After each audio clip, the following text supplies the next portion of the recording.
বন্ধুরা, আমি আজকে একটা নতুন গল্প নিয়ে চলে আসলাম। নতুন নতুন হট হট গল্প চাইলে আমার চ্যানেলটি সাবস্ক্রাইব করে পাশের বেল বাটনটি অন করে দিয়ে আমার পাশে থাকো। আজ আমি তোমাদের শোনাবো বৃষ্টির দিনে এক রিকশাওয়ালার সাথে ঘটে যাওয়া এক রোমান্টিক ঘটনা। বন্ধুরা, আমার নাম সাদিয়া। আমার বয়স 21 বছর। 2 বছর হলো আমাদের বিয়ে হয়েছে। আমার স্বামীর নাম সৈকত। ওর বয়স 25 বছর। আমি পর্দাশীল এক মহিলা। তবে আমার ঢাব দেখলে কেউ টেস্ট করতে পাগল হয়ে যাবে। সে যাই হোক, আমি অনার্স প্রথম বর্ষতে পড়ি। আর যে কাহিনী ঘটেছে সেটা আমার বিয়ের 2 বছর আগে ঘটেছে। আজ সেই ঘটনাটি শোনাবো আমি তোমাদেরকে। আমার স্বামী এখনো তা জানে না। যাই হোক, তাহলে মূল ঘটনায় আসা যাক। আমি বাইরে গেলে বোরকা পরে যাই। আমাকে সবাই পর্দাশীল মহিলা ভাবে। আমি অনেক সুন্দরী। আমার গায়ে একটা পোকা বসলেও লাল হয়ে যায় একেবারে। আমি লেগিং সাইজ সালোয়ার কামিজ পরি। আশেপাশে লোকেরা আমার দিকে, আমার বাগানের দিকে তাকিয়ে থাকে। যাই হোক, ফার্স্ট ইয়ারে প্রথম ক্লাস শেষ করে একটা রিকশায় উঠেছি। রিকশাওয়ালা একটু বয়স্ক মানুষ, 52-53 বছর হবে হয়তো। সাদা দাড়ি, সাদা চুল, সাদা লুঙ্গি পরানো। আমাকে দিয়ে নিয়ে যাচ্ছে। হঠাৎ করে বউবাজারে এসে তুমুল বৃষ্টি নামলো। এত বৃষ্টি যে সামনে কিছু দেখাই যাচ্ছে না। আর আকাশ এমন ভাবে ডাকছে যেন কান ফেটে যাবে মনে হয় এমন। অল্প কিছুক্ষণের মধ্যে আমি পুরাই ভিজে গেছি, আর সাথে রিকশাওয়ালাও। রাস্তায় কেউ নেই, কারণ ক্লাস অনেক দেরি হয়েছে। এক সময় রিকশাওয়ালা আমাকে বলল, আপা, আর আগানো যাবে না। আমি তখন বললাম, তাহলে এখন কি করবো চাচা? উনি তখন বলল, আপা, আমার বাসা কাছে আছে, যাবেন? পরে বৃষ্টি থামলে আবার চলবো। ভিজে শরীরে একটু একটু ঠান্ডা লাগছিল, আর বজ্রপাত থেকে ভয় লাগছিল। তাই আমি কিছু না ভেবে রাজি হয়ে গেলাম। আর একটু দূরে যেতেই একটা টিনের ঘরের সামনে রিকশা রেখে বললেন, আপা, আসেন। এরপর উনি তালা খুলে দেন। আমি ভিতরে ঢুকলাম। তারপর উনি রিকশা রেখে লাইট জ্বালাতে গেলে আমি নিচের দিকে তাকিয়ে অবাক হয়ে গেলাম। আমি দেখতে পেলাম ভিজে যাওয়া বোরকা আমার গায়ের সাথে লেগে আছে, আর সবকিছু স্পষ্ট দেখা যাচ্ছে। আর ভিজে থাকায় আমি দাঁড়িয়ে রইলাম, কারণ বসলে বিছানা ভিজে যাবে। এখানে একটা বিছানা, একটা কাপড় রাখার আলনা, একটা টিভি আর একটা শোকেস, বিছানার 2টা বালিশ সহ একটা কোল বালিশও আছে। আর উপরে একটা দড়িতে একটা গামছা আর একটা শার্ট ঝুলানো আছে। আমি রুমের মধ্যে দাঁড়ানো। তখন এই চাচা ঢুকলেন রুমের মধ্যে। তখন ওনার দিকে লক্ষ্য করে আমি বুঝতে পারলাম উনি পুরো ভিজে গেছেন, কারণ ওনাকে ভালো মতোই বোঝা যাচ্ছে। তখন আমার মধ্যে কেমন জানি লাগলো। এরপর উনি দরজা বেরিয়ে দিয়ে আমাকে বললেন, আপা, আপনি খুব ভিজে গেছেন তো, গামছাটা দিয়ে মুছেন। আমি একা থাকি, তাই বেশি কাপড় নাই। 2 দিনের বৃষ্টিতে সবকিছু ভিজে গেছে। এই কথা বলে উনি শার্টটা খুলে ফেললেন। বর্তমানে এই ঘরটায় কেউ নেই, আমি আর চাচা। তাই আমার খুব ভয় ভয় লাগছিল। এরপর ভাবলাম, উনি আর কি করবেন? উনি আমার বাপের বয়সী লোক, কিছু করতে চাইলেও উঠে দাঁড়াতে পারবে না। সে যাই হোক, আমি গামছা দিয়ে হাত মুখ মুছলাম। কিন্তু বোরকা দিয়ে পানি পড়ছে দেখে চাচাই আমাকে বলল, আপা, এটা খুলে ফেলেন, কেউ দেখবো না। আশেপাশে কেউ নেই। আমি ওনার একথা শুনে লজ্জায় লাল হয়ে গেলাম। তারপর উনি আমার দিকে চেয়ে সব বুঝতে পারলেন। তাই উনি বললেন, আপা লজ্জা পাচ্ছেন কেন? আমি আপনার বাপের মতো।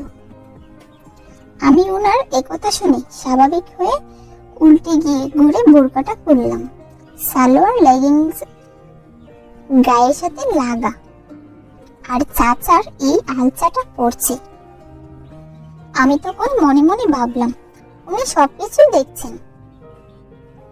আমিও কোনরূপ দ্বিধা না করে কাপড় চেপে পানি বের করে নিলাম। এমন সময় হঠাৎ একটা বজ্রপাত হলো আর কারেন্ট চলে গেল।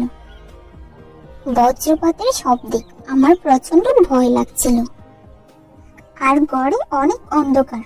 এই অবস্থায় রিকশাওয়ালা চাচা আমাকে বলল, আপা অন্ধকারে কিছু দেখা যায় না, আপনি কি ভয় পাচ্ছেন? আমি তখন কাঁপা কাঁপা গলায় বললাম, আমার একথা শুনে উনি বললেন, তাহলে আমার কাছে আসেন। উনি আমাকে জড়িয়ে ধরলেন। আমি একটু একটস্ত ছিলাম, তারপর আর বাধা দিলাম না, কারণ আমি মনে করলাম আমার বাবার মতোই উনি, আর তার কাছে আমি আশ্রয় নিচ্ছি, এতে আবার খারাপের কি আছে? কিন্তু কিছুক্ষণ পর আমি বুঝতে পারলাম আমার ঢাবের দিকে খুব ছাপ লাগছে। আমি তখন শব্দ করে বললাম, চাচা কি করছেন এটা? একথা বলে আমি নিজেকে চালানোর চেষ্টা করলাম। উনি আমাকে খুব শক্ত করে জড়িয়ে ধরলেন, আর তখন আমি বুঝতে পারলাম এখানে জোর করলেও কিছু হবে না। আমি আর চাইলেও নিজেকে রক্ষা করতে পারবো না।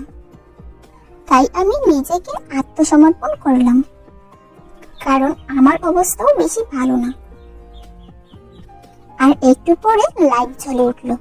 তখন আমি দেখতে পেলাম উনি আমাকে ছেড়ে গিয়ে ড্রয়ার থেকে একটা ছোট প্যাকেট বের করলেন আর নারকেল তেলের বোতলটা বের করলেন। তারপর যে আমার সাথে কি হতে চলছে আমি খুব ভালো করে বুঝতে পারলাম। প্রথমে ব্যথা পেলেও এখন খুব মজা পাচ্ছি, তাই আমি আর ছাড়ানোর চেষ্টা করলাম না। কিছুক্ষণ পর রিকশাওয়ালা চাচা আমাকে জিজ্ঞেস করলো, তোর নাম কি? আমি বললাম সাদিয়া। একটু পর আবার জিজ্ঞেস করলো, কি রে এখন মজা লাগছে? আমি বললাম তারপর উনি বলল, তাহলে তুই আজকের রাতটার জন্য আমার হয়ে জানা। আজকে সারা রাত আমি তোর সেবা যত্ন করব। তখন আমি আর কিছু বলতে পারলাম না। আসলে তখন আমার বলার মতো কিছু ছিল না। আমি শুধু মনে মনে ভাবলাম, বুড়োর গায়ে এত শক্তি, আর সেটা কল্পনাও করতে পারিনি। এভাবে প্রায় ঘন্টা খানেক পর ঘরের সব পাওয়ার বন্ধ হয়ে গেল, আর তখন বৃষ্টিও হতে লাগলো। বৃষ্টি শেষ হতে আমার মধ্যেও কেমন জানি একটা নেশা তৈরি হলো। তাই আমার চোখ যেন কেমন যেন জ্বলে জ্বলে করে লাগলো। আর এমন সময় রিকশাওয়ালা চাচা আমাকে বলল, সাদিয়া এদিকে আসো তো। তারপর আমি কাছে গিয়ে বললাম, কি বলেন? উনি আমাকে টেবিলটা দেখিয়ে দেন, দিয়ে বলেন, এটার ভিতরে নীল বড়িটা আমাকে দাও তো। ওনার কথা মতো আমিও বউয়ের মতো বড়িটা দিয়ে দিলাম। তারপর উনি পানি দিয়ে খেয়ে ফেললেন। আমার একটু পিপাসা পাওয়ায় আমিও একটু পানি খেয়ে নিলাম। তারপর আমাদের মধ্যে গল্প সল্প করলাম। এভাবে ৮ ঘন্টা যেতে না যেতে আমি খুব অবাক হয়ে দেখলাম আবার দাঁড়িয়ে গেছেন। তখন আমারও খুব নেশা পেয়ে গেল। আবারও আমরা লাগা শুরু করলাম। যখন শেষ হলো তখন খুব আনন্দের সাথে রিকশাওয়ালা চাচাকে বললাম, চাচা আপনাকে অনেক ধন্যবাদ আমাকে এভাবে মজা দেওয়ার জন্য। তখন উনি আমায় বললেন, ওই চাচা কিসের, আমি তোর জামাই। ওনার একথা শুনে আমি হেসে ফেললাম। মনে মনে ভাবলাম, বুড়োর কত শখ। এরপর আমি ঘড়িতে দেখলাম কেবলমাত্র 8টা বাজে। তখন আমার মা আমার ফোনে রিংটোন বেজে উঠল। উঠে দেখলাম মা ফোন করেছে। আমি ফোন রিসিভ করতেই মা বলল, সাদিয়া তুই কোথায়? তখন আমি বললাম, মা বৃষ্টির জন্য একটু ভিজেছিলাম, তাই এখন রাস্তায় আছি।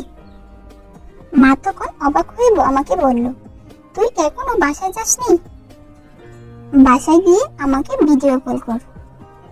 একথা শুনে আমি তাড়াতাড়ি পানি দিয়ে মুখ ধুয়ে নিলাম, রেডি হয়ে নিলাম। চাচা তখন বলল, কি হলো সাদিয়া শোনা? কেবল তো 9টা বাজে। আমি বললাম, আমার এখনই বাড়ি যেতে হবে। উনি বলল, এখন না, আরো পরে যাও, আমার এখনো হয়নি। আমার তখন ভিতরে ভিতরে রাগ হতে লাগলো। মনে মনে ভাবলাম, বলে কি বুড়ো।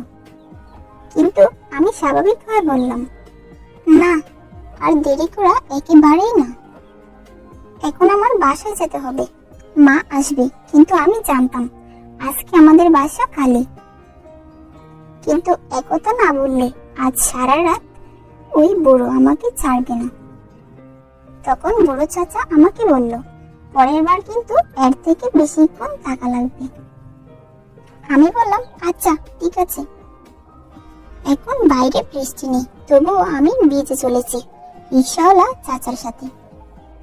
বন্ধুরা, আজ এই পর্যন্তই। কেমন লাগলো আজকের গল্প তা কমেন্টে জানান। আর আমার চ্যানেলটি সাবস্ক্রাইব করে পাশের বেল আইকনটি অন করে দাও। Tata, by.